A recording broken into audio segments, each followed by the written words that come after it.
নমস্কার বন্ধুরা, বন্দনা রান্নাঘর থেকে স্বাগত। আজকের আমি দেখুন বাঁধাকপি রান্না করব।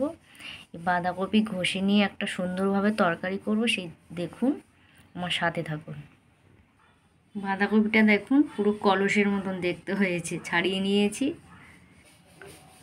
বাঁধাকপি ঘষে নেব আর দুভাগ করে নিয়েছি, এক ভাগ নিলেই হবে।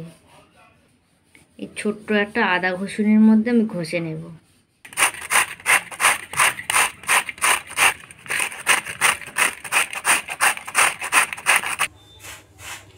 জিরে ভেজে নিয়েছি, ভাজা জিরে বেটে নিচ্ছি। মশলা সব মাখিয়ে নিচ্ছি। এখানে আমি কাঁচা লঙ্কা দিলাম, এই জিরে আমি ভাজা জিরে ভালো করে বেটে নিয়েছি দিলাম। আলুর সিদ্ধ অর্ধেক নিয়েছি, নুন দিলাম, সুজি দিলাম, ময়দা দিলাম, টমেটো সস দিলাম। সব উপকরণ দিয়ে আমি মাখিয়ে নেব।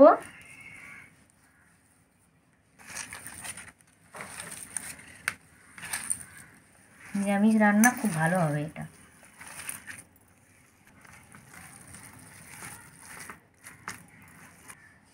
পনির দোকান থেকে এনেছি, নরম খুব সুন্দর পনির।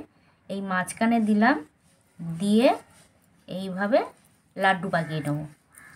এই যে সুন্দর করে সেট করে নেব।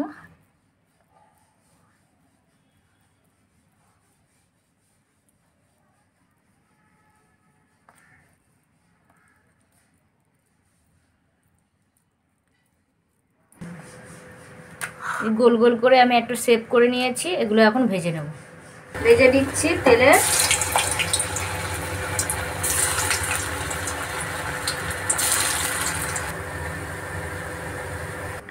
এই পনির একটু ভালো করে শিলে বেটে নিচ্ছি।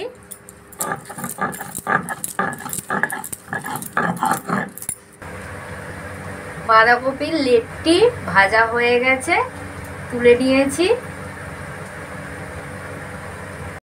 ফোড়নে জিরে দিলাম, তেজপাতা দিলাম, গরম মশলা দিলাম,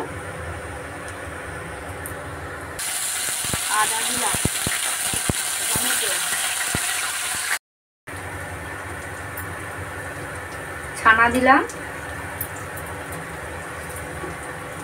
একটু জল দিয়ে মশলার জলটা দিয়ে ভালো করে কষিয়ে নেব। কাঁচা লঙ্কা, স্বাদ মতো লবণ, হলুদের গুঁড়ো,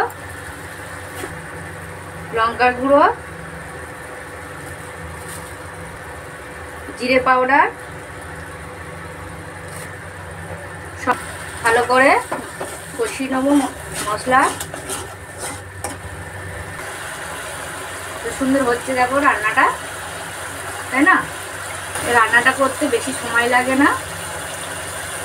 আজকে জন্মাষ্টমী নিরামিষ রান্না, বাঁধাকপির লেটটি এইভাবে বাড়িতে রান্না করবেন, দেখবেন ভালো হবে। জল দিয়ে দিলাম, বাঁধাকপির লেটটি দিয়ে দিলাম,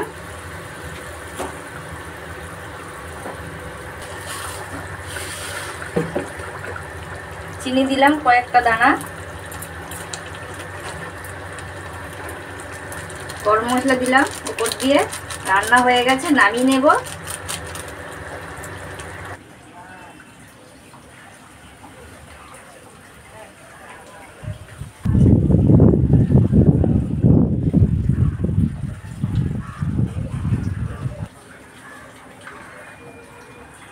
রান্না হয়ে গেছে, একটা পাত্রে নামিয়ে নেব। আজকে রান্না হয়ে গেছে, আবার দেখা হবে পরের ভিডিওতে। একটা পাত্রে নামিয়ে নিয়েছি।